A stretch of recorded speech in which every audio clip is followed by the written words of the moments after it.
Hello and welcome back to How the Race Was Won. I'm Dane Cash. I'm joined as ever by bike racing analyst extraordinaire Cosmo Catalano. Cosmo, we've just watched Matthias Skelmoza stun the pre-race favorites to win the Amstel Gold Race. What's the headline? The headline is "That escalated slowly." Oh, yeah. I don't know how clickable that is. Maybe we should put the word "destroys" in there somewhere. Escalated slowly. All caps destroys. All caps Pogacar washed. Question mark at the end. Always mark. have to have the question mark. That's true. What happened? Take us to the moment that really defined the race for you. I mean, this came down to a 3-up sprint, right? We had Matthias Skelmoza, obviously, I just said his name. Remco Evenepoel, Tadej Pogacar coming into the finale together. Yeah, here we go. Here's the final sprint that decided the race. Yeah, so this is the final stretch. And first thing to look at here, you have Remco leading it out. You've got Pogacar in second, and third, with a bigger gap than is between those first two riders, is Matthias Skelmoza. And it's hard to see here because he's going to go underneath the tree. But underneath this tree, you can see Remco look back, and he attacks right about here. It's better from the front view, but I don't want to jump around and do a ton of edits. And he's already sprinting. You see it here a little bit further. Yeah, 200 meters to go. That's a long way to sprint, especially if you're on the front in a small group. And then Pogacar, you can see under the tree here, he's already kind of half-wheeling Remco. Like, he was over-eager, didn't leave that space. He's accelerating to respond to Remco, but he doesn't have room to kind of catch up to his wheel without exiting the draft. And the wind is coming from the left in this video. So Pogacar is not only eating wind from the front with his own, momentum, his speed, but he's also taking wind from the side. That's a long time, a lot of work to be out there pushing air out of the way. You can see it's working against Remco. Skelmoza is still back here. He's been able to accelerate while sheltered behind both of them, not fully in the wind. He does have to take a little bit of it. This is kind of right as he starts to move. He's going to quickly jump out to the side, so to minimize that time he's fighting directly against the wind. And you can see Pogacar now, he's tiring. He sits down. Skelmoza stands all the way, bike throw, takes the win. Can't quite believe it. It seems super improbable, but he took the W. I feel like it was super improbable. I do think also, though, that finale we just watched there, that the sprint that you broke down, was one of several moments in the race where Skelmoza did something smart, was well positioned, did something right. And both Pogacar and Evenepoel made a few mistakes in this race, I think. Mm-hmm. And the race was so close at the end. I mean, it was close enough that it took Skelmoza, it took a little while for the race results to be confirmed. We had a brief, a minute there. It's like an Amstel tradition, though, right? That is true. That's true. Even if it's a solo winner, they got to just take their time. No, but I think it was close enough that any one of these moments, any one of these little mistakes, or the opposite being any one of Matthias Skelmoza not doing the right thing or being perfectly positioned, could have made a big difference in the race. So let's rewind it, go back to where things first started to heat up that led us to this point. We had a pretty hard race all day. It ended up being an insanely fast Amstel Gold Race. We thought we knew how this race was going to end almost from the moment the cameras clicked on. You had, this is what we've seen all year, all the past 2 years, a bunch of UAE guys riding really, really hard at the front of the race. And eventually you're supposed to see Tadej Pogacar attack and leave everyone behind. It almost sort of didn't work out that way because UAE really lost guys, I think, sooner than they were planning to. This is the run-in to the first real big attack where someone broke away from the group. You can see Lidl Trek is leading it out. You can see way in the back there, there's a Red Bull helmet. That's actually Tom Pidcock, not in perfect position, but who you don't see here? Remco Evenepoel, nowhere in the picture. No gold helmet. Going back to UAE, you've got McNulty here. He's the only other UAE rider. He's looking back at Pogacar like, hey, buddy, this could be it. What do you want me to do? And basically McNulty leads Pogacar out here, actually boxes out in front of the Lidl lead-out train in the final corner before this climb. And then all of a sudden, Julian Alaphilippe out of nowhere pops to the front. Pogacar's like, okay, that's good enough for me. They go away. A few moments later, we see Alaphilippe on his own behind Pogacar because he's not as strong as he used to be. It didn't take long. But, no. I mean, remember here, Raphael, yes, here we go. I'll do it. Thanks, Julian Alaphilippe, for giving us a race. I'm pretty sure Pogacar's going to go anyway at some point soon here, but let's give the French a win because they haven't had a lot in recent memory. Yeah, I think Julian Alaphilippe probably expected to do a little bit better there. And then Pogacar said after, he said in his post-race thoughts that he expected Julian Alaphilippe to be with him for longer, which... Well, why does Pogacar think that? Has he not watched Julian Alaphilippe over the past few seasons? Has he not watched himself, right? I mean, like, he should know how true. good he Good is. point. Good point. But this is a long way out.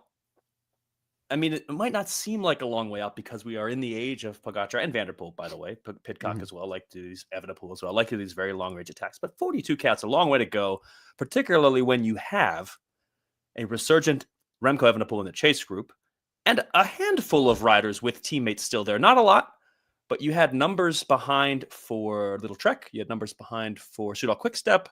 Visma had numbers. They didn't really use them very well. We'll get to that. But there were riders. There was chasing potential. Oh, I mean, from the moment Alaphilippe gets caught, you can see Skelmosa here. I think that's Valentin Madois there, both attacking immediately. Like, this wasn't Pogacar's gone. There were guys fighting, trying to find that opportunity to get up and chase most of the day. Yeah. All right. So what do we get to next? Remco is like, hey, I missed that one. That's on me. Leads the chase. He had Ilan van Wilder for support through once the group kind of came back together a little bit. He had that help and really took on the burden of race leadership. Again, that kind of went on until about, did I miss Skelmosa's attack in here? I might have. Oh no. Skelmosa went away solo. He did. It was here like there it is. I found it. Oh, Boom. We got it. Yeah. Okay. Wait, no, that's 42K to go. Yeah. Look at that one. Yeah. So Skelmosa attacks like a 30K, and I don't have a picture of it. That's fine. We probably watched it if we're listening to the podcast. Yes. He attacked. He got clear. He didn't get a huge gap. And it's interesting. He got a pretty huge gap. His gap didn't change much to Pogacar, but the group behind was actually opening pretty far. And eventually Remco's like, all right, I guess I'm going to do this. Makes one attack, gets brought back, makes a second attack. And you can see there's a line of riders. Remco's coming out of it here. He's going away alone. Tom Pidcock has pulled out of that line and said, nope, I'm not doing anything. I'm not chasing this guy. And this was kind of the moment Pidcock really, not that he featured heavily all day, but this was really like, not doing anything today, guys. This isn't my day. This isn't my race. I thought it was interesting that Evenepoel went once. McNulty, I think, was the one who did the chasing, did some good police work. Then he went again. And that, I feel like when he finally got that separation, and the second time he got the separation almost immediately, because I think the rest of the group is like, I'm not going to be the one to chase. Everyone looks around. I mean, Wout after the race said it was really hard. So I think everybody was more cooked than we are maybe giving them credit for in this recap. And also, we'll get to this in a bit. Evenepoel said that a crash affected him as well. But in this moment, this is when you first start to think, okay, maybe Pogacar won't get caught. But even then, it was a pretty lengthy period between Evenepoel going solo and then going up to join Skelmosa and then actually catching Pogacar. Yeah, I mean, Skelmosa was caught within a kilometer of this, and they worked really well. The gap fluctuated a bit, but it didn't change tremendously until about the, I want to say, leading into the Bemmlerberg. It's a wide, 15K open, maybe? Yeah, stretch of. Let me see if I have a picture of it here. I do.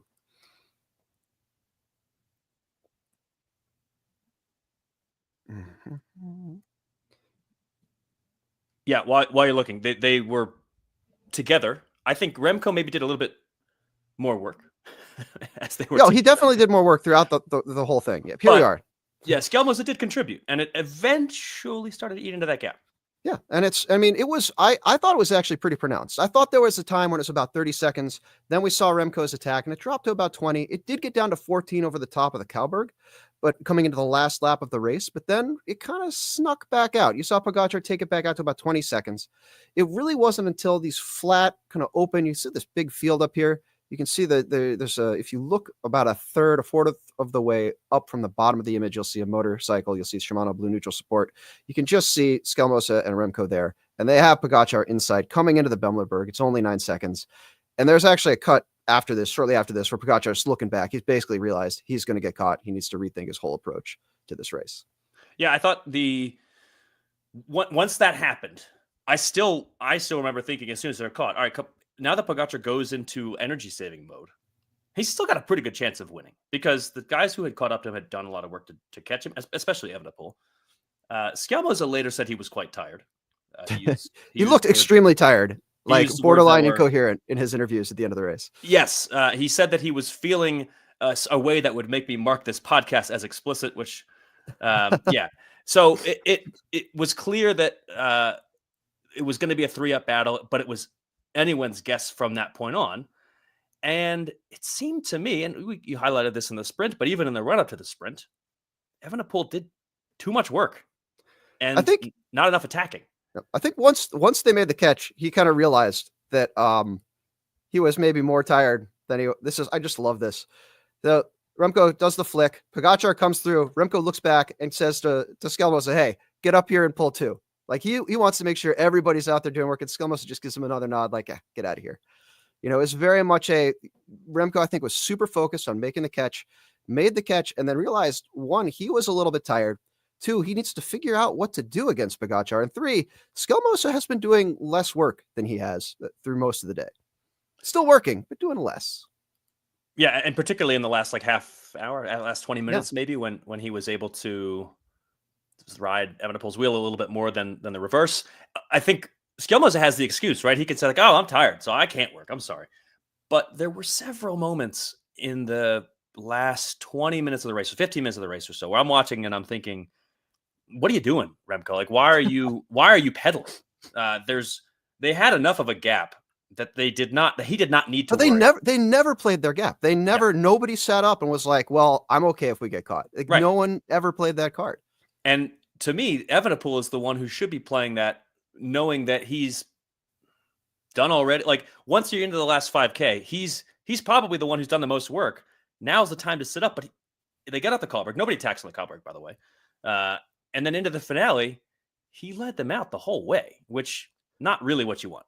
I think he might have been a little overconfident. I think there's something about coming off the couch, not off the couch, like he was riding and training and everything, but hadn't raced in a year, basically.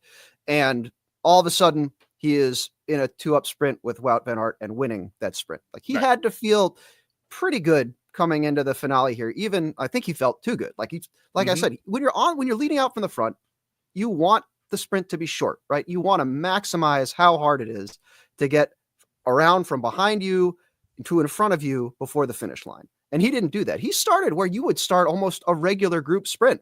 It was not particularly well thought out. I think he felt a little stronger than he actually was. Yeah. And he actually said, I think after his Brabantse-Pijl win, that he has gotten more explosive recently. And so he was able to trust in his sprint a bit at Brabantse-Pijl. So maybe he was thinking he could do that here. Didn't work out. Pogačar and Scalmoza were very close in the sprint. Remco, not quite as close.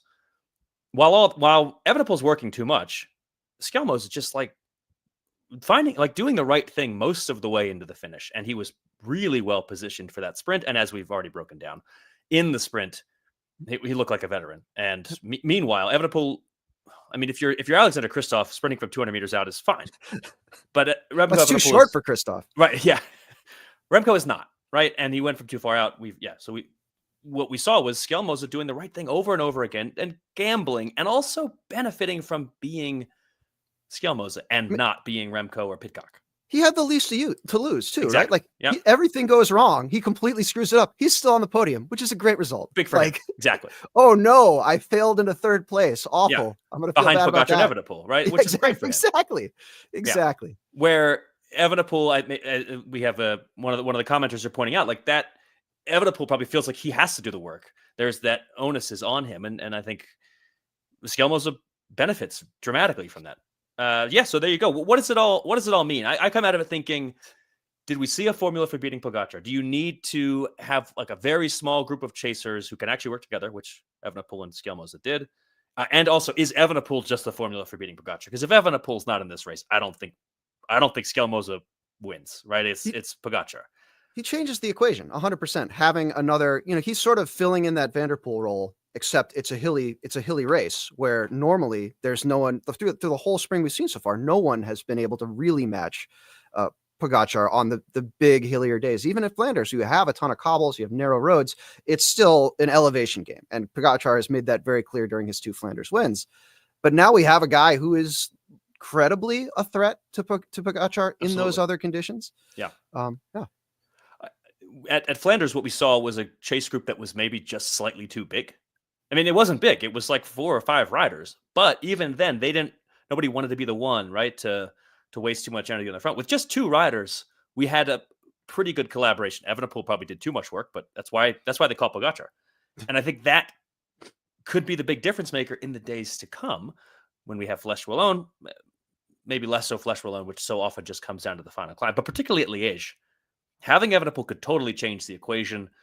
In the past, Evenepoel's wins at that race have come kind of without Pogačar in the mix. Either he wasn't there at all or he crashed out. But even with Pogačar in the mix, I think we're going to get a great battle now that what we've seen today.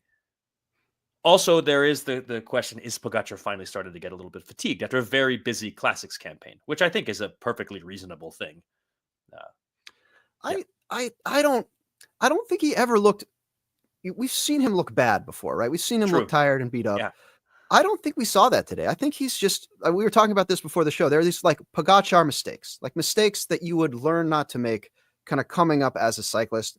But Pogačar has always been this, freak of nature where he doesn't have to think about these things. He doesn't have to think about leaving a gap in a sprint because he's just going to be stronger, or the other person's probably enough faster than him that it doesn't make a difference. And today, like, it was really windy. I think he didn't really fully consider how much damage that wind was going to do to him riding alone. There was like I said, I think those farm roads kind of between the climbs almost hurt him more than the hills themselves, because he was doing 50% more work, 100. Well, I don't know. It's hard to put a number on it exactly, but there were 2 people working behind him and 1 person himself working alone at the front. That adds up, especially over time. And that really seemed to be where his gap fell the most.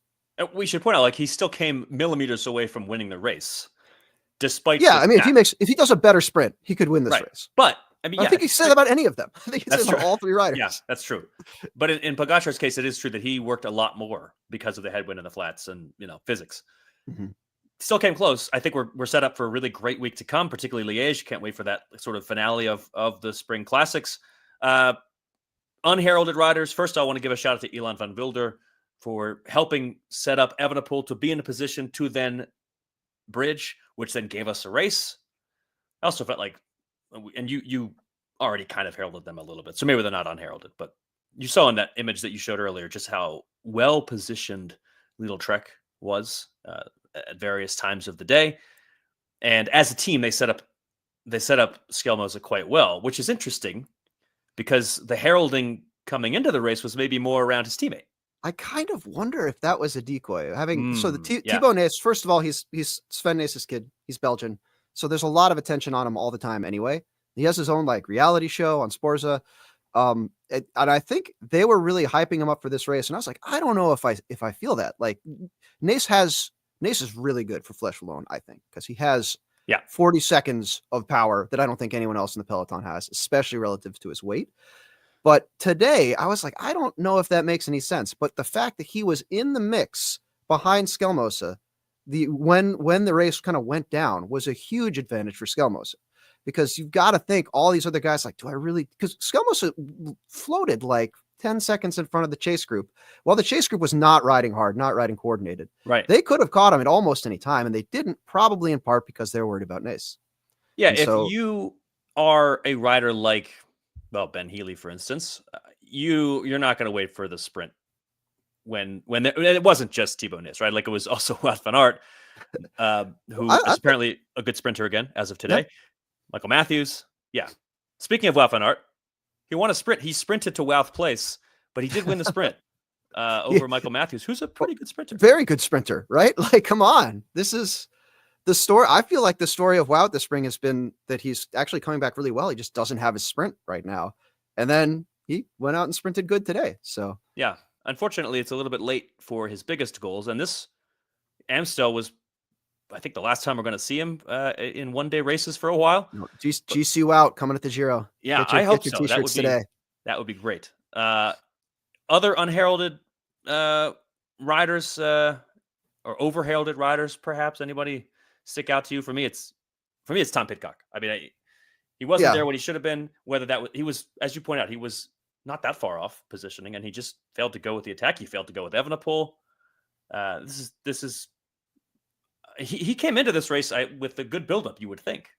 I think part of it might be Ineos versus Q36.5, right? This is a team where I think he's going to be well supported, but I think it's really going to be support through the previous, first 200K of the race. He doesn't have a bunch of other guys even around him. Not that he ever rode particularly well as a teammate at Ineos, but there were other guys there, right? There are other people to talk to hold space, to kind of give that reinforcement, that encouragement. And it's just like, he's really on his own here. And I think you saw that when Remco made his move and he was just like, nope, just like completely pulled out of the line.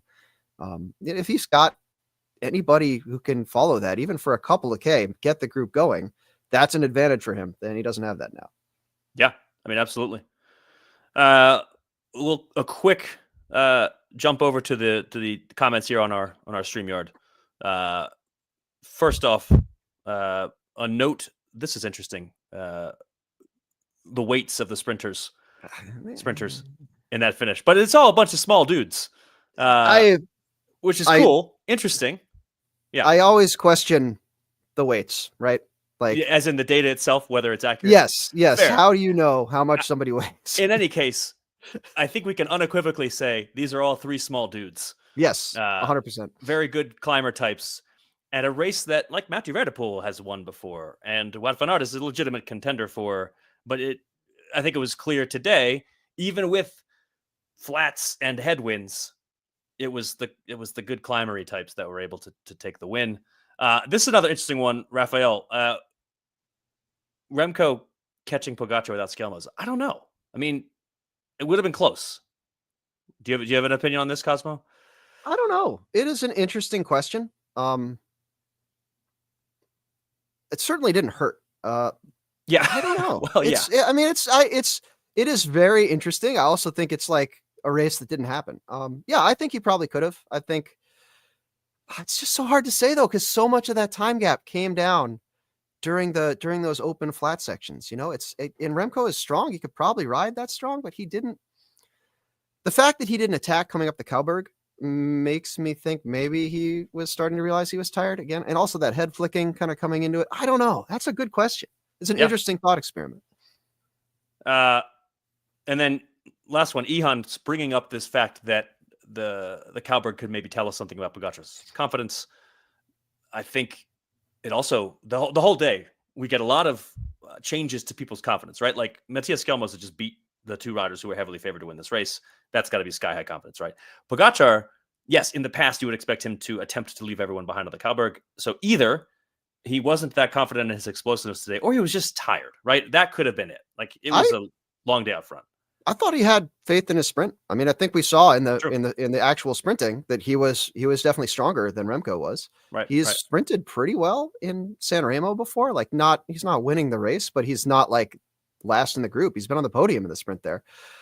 So it's I don't know. I think it was probably Pogacar was like, hey, they're 9 seconds behind me. I feel confident in my sprint. I'm going to sit in. It comes to the line, I'll be able to beat Remco. And he probably wasn't thinking at all about Skelmosa, he's just not known as a sprinter, right? Right. Yeah. And meanwhile, Evenepoel, I'm wondering maybe his confidence takes a bit of a hit back down to base level after he beat Wout van Aert in Brabantse Pijl. But then, okay, we're I back feel like Remco's confidence is always maybe so. Way up. That's kind of what makes him Remco. That's his thing. That's the men's race. We'll have plenty on the women's race this week, so check that out. But just a little bit of conversation about the women's race. SD Works back on top. Misha Bredewald taking the solo win, teaming up really well with Ellen Van Dijk, and then I think using her climbery legs to beat Van Dijk, who's very powerful, but maybe not as much of a climber in that finale. Any other big takeaways? The men's pro cyclists are boring and women's pro cyclists are awesome. I think that would be my takeaway. I think Amstel was actually quite good today, but no, the racing was good. The podium, the men's podium was like the least interesting thing I've never seen three people readier to not be standing in front of a crowd than those. Like Yeah. Skelmosa looked like he was going to collapse under the weight of the trophy. I think, Pogačar had like an ounce or two of the beer, whereas it was just utterly demolished by every single member of the women's podium, Totally. including Peter's the a house. 39-year-old mom.